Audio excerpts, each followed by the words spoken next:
नमस्कार साथियों, उत्तर प्रदेश लेखपाल भर्ती का संशोधित विज्ञापन दोबारा जारी हो गया है, जिसमें पद बढ़ चुके हैं अलग अलग कैटेगरी में। ओवरऑल पद नहीं बढ़े हैं, लेकिन अलग अलग कैटेगरी में पद बढ़े हैं। आखिर किसी में कम भी होंगे, इसके बारे में हम बात करते हैं। सबसे पहले देखो, ये जो नोटिफिकेशन जारी हुआ था 7,994 पद इसमें भी थे, और जो आज जो है संशोधित जारी हुआ है इसमें भी 7,994 में, अर्थात टोटल पदों की संख्या नहीं बढ़ी है, लेकिन कैटेगरी वाइज में परिवर्तन देखने को मिला है। अब कितना परिवर्तन देखने को मिला, इसके बारे में हम बात कर लेते हैं। जैसे आप देखोगे, टोटल जो जनरल की पोस्ट यहां पर 4,165 थी, अब यहां पर इस नोटिफिकेशन में आप देखोगे जो आरक्षण के हिसाब से 3,205 है। उसके बाद हम बात करते हैं सबसे बड़ा मुद्दा जो ओबीसी का था, जो अन्य पिछड़ा वर्ग का था, 1,441 पोस्ट थी, और यहां पर आप देखोगे जो आज विज्ञापन जारी हुआ है 2,158 पोस्ट हो जाएंगी, जिसमें आरक्षण के हिसाब से 27% आरक्षण के हिसाब से वैकेंसी दी गई है। उसमें देखिएगा क्या एससी जो है अनुसूचित जाति में भी बढ़ा हुआ है, बिल्कुल बढ़ा हुआ है। 1446 पद पहले थे, और इसमें आप देखोगे एससी में कितने हैं, अब 1679, अर्थात कहने का मतलब इसमें भी एससी में भी अनुसूचित जाति में भी पद को बढ़ाया गया है।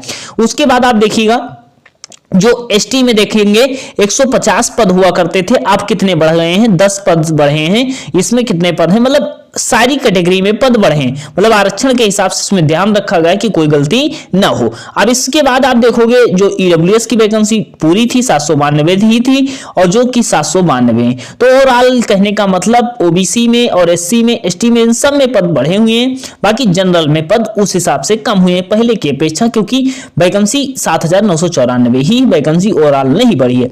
अब इसके बाद हम बात करते हैं क्या सेफ स्कोर हो रह सकता है, कि कौन लोग तैयारी करें, इसके बारे में हम बात करेंगे। सबसे पहले देखो, अब फॉर्म अप्लाई कौन कर पाएगा, तो ये 29 तारीख से फॉर्म अप्लाई होना शुरू होंगे, मतलब कल से आप आवेदन कर पाएंगे, 29 तारीख से आवेदन करना शुरू कर पाएंगे। अब आवेदन कौन कर पाएगा, तो जिन लोगों ने पेट दिया है, पेट का एग्जाम दिया है, और आपने 12th पास किया है, 18 से 40 के बीच उम्र है, बीच में अलग अलग कैटेगरी में छूट भी दी गई हो, अपने संशोधन के हिसाब से आप देख सकते हो, उस आधार पर आप अप्लाई कर पाओगे। लेकिन क्या लेखपाल की भर्ती में आप बैठने को पाओगे, एग्जाम देने को पाओगे या नहीं पाओगे, ये निर्भर करेगा शॉर्ट लिस्टिंग पर।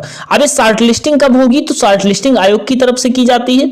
मिनिमम 15 गुना अभी तक अभ्यर्थियों को बुलाया गया है, मैक्सिमम 45 गुना बुलाया गया है। 45 गुना कहां बुलाया गया है, जहां जूनियर असिस्टेंट जैसी पोस्ट होती है वहां पर बुलाया जाता है, जहां पर टाइपिंग मांगा जाता है, CCC सर्टिफिकेट मांगा जाता है, वहां पर 45 गुना लोगों को बुलाया गया है।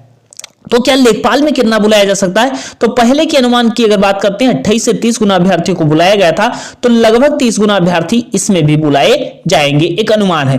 अब इसके बाद कोई कॉमन कट ऑफ लेकर के सरकार या आयोग कोई करे तो शायद जितना बुला लें, लेकिन उम्मीद है 30 गुना के आसपास बुलाया जाएगा। लेकिन ये नोटिफिकेशन में तो 15 गुना ही लिखते हैं, लेकिन उम्मीद है 30 गुना। अब कितना बुलाएं, जो क्योंकि पहले आप देख सकते हो 30 गुना बुलाया गया था, 8,085 पद थे, जिसमें 2,47,667 लोगों को बुलाया गया था। उस आधार पर हम बात करते हैं कि अगर 30 गुना लगभग लोगों को बुलाया जाएगा, तो जिनके लगभग 60 मार्क्स हैं वह लेखपाल की भर्ती में क्या है, एलिजिबल हो जाएंगे, मतलब लेखपाल की परीक्षा में एलिजिबल हो जाएंगे। लगभग 60 मार्क्स होंगे, 85-86 परसेंटाइल के आसपास। अलग कैटेगरी में जैसे हैं या मतलब पीएच में है, तो पीएच में लगभग 50 के आसपास मार्क्स हो जाएगा। अगर आपका हो जाएगा तो आप इस भर्ती में बैठ पाओगे।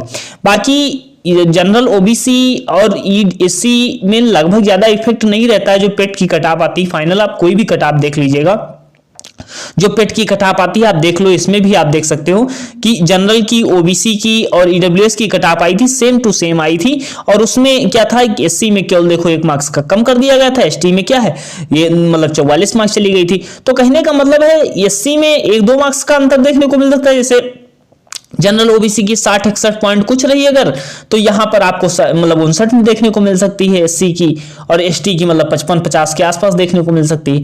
तो ये कटाप रह सकती है। बाकी ये देख सकते हो कि आरक्षण में कोई गलती हो तो इस पर कार्रवाई की जाएगी। इसके बारे में नोटिफिकेशन अब जारी हो चुका है। वैकेंसी की तैयारी कर सकते हो, सिलेबस बदल चुका है, आप लोग सभी जानते हो कि सिलेबस में परिवर्तन हो गया है। अब सिलेबस में आप देखोगे, सिलेबस आपका 100 नंबर का सिलेबस है, सिलेबस को पूरा तैयार करना है। सिलेबस के बारे में स्ट्रेटजी वीडियो लेकर के आ रहे हैं, किस बुक से पढ़ें, कैसे पढ़ें, इसके बारे में बात करेंगे। बाकी जीके जीएस के लिए अगर आप जो आपके पास लूसेंट या किरण की बुक है, तब आप प्लीज जीके जीएस के वेटेज को पढ़ सकते हो। बाकी अलग से एक वीडियो बनाएंगे जिसमें स्ट्रेटजी बताने वाले हैं, कैसे पढ़ाई करना चाहिए, क्या करना चाहिए, क्या सोर्स होने चाहिए, इसके बारे में चैनल सब्सक्राइब कर लेना, आगे हम वीडियो देने वाले। बाकी अन्य भर्तियां जिनके कम मार्क्स हैं उनके लिए भर्तियां देखने को मिलेंगी। डिप्लोमा की वैकेंसी हो चाहे जो भर्तियां हो वो देखने को मिलेंगी, जैसे जूनियर असिस्टेंट भर्ती, वीडियो की भर्ती, इन सब का नोटिफिकेशन देखने को बहुत जल्द मिलेगा। बाकी अलग अलग डिप्लोमा के हिसाब से भर्तियां जो देखने को मिलेंगी उसका नोटिफिकेशन आपको बताने का प्रयास करेंगे। बाकी चैनल को नए सब्सक्राइब कर लीजिएगा और अपडेट के लिए टेलीग्राम ज्वाइन कर लीजिएगा। वहां पर आपको पल पल की अपडेट मिल जाती है, आयोग से जुड़ी या वैकेंसी से जुड़ी कोई अपडेट आती है सबसे पहले वही हम अपलोड करते हैं। मिलते हैं फिलहाल नेक्स्ट सेशन में, धन्यवाद।